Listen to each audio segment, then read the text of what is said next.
Hello everyone and welcome back to another Figurehead Reviews video, and today we are taking a look at the Star Wars The Black Series, The Child, based on the character from the Mandalorian TV show.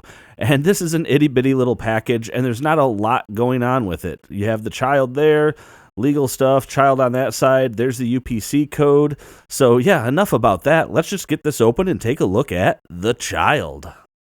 And I know I normally do a 360 view and I talk about the figure for a minute, but there's just so little to show off here. I figured let's just jump right into the closer looks. And in doing so, we can see a pretty cute little head sculpt there. The nose came out there, the little button nose and the little smirk on his face.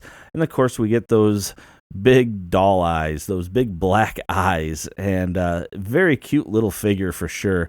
You can see they even painted on the little wisps of hair there, so that is pretty cool that they did that. Coming down a little bit here to take a look at the robe. So it's decently sculpted. I wish there would have been a little bit more paint on it to give it some weathering and things like that. We can see like down here on the back side, they actually have things like the little tatters and stuff like that.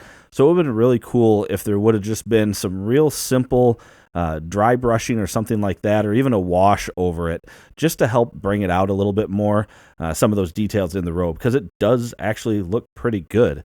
Now, when standing straight up, this guy is coming in at 1 1/8 inches tall, which I don't know how many centimeters that makes him, but he's a pretty short little figure.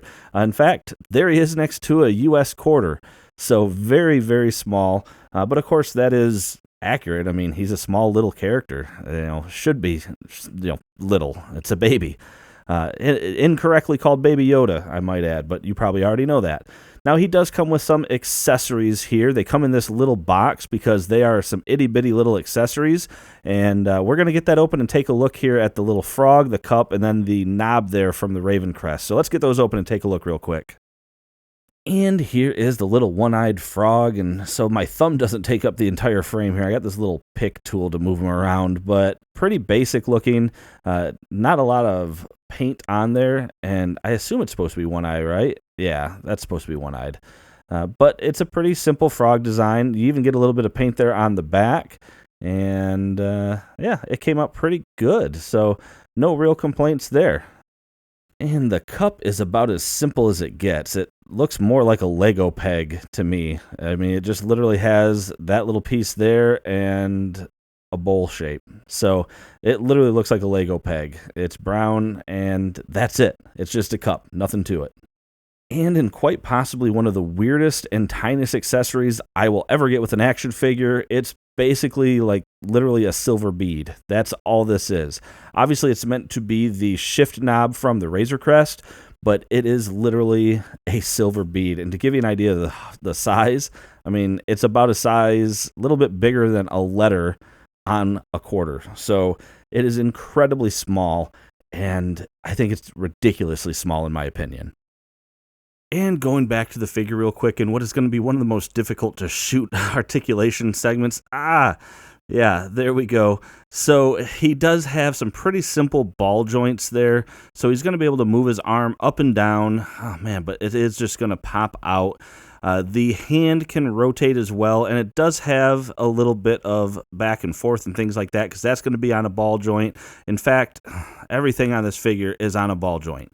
So the head is going to rotate all the way around and have a little bit of up and down range as well. And that is going to be because, again, simple ball joint. And then the feet, same thing, very simple ball joint. So you do get a little motion out of those.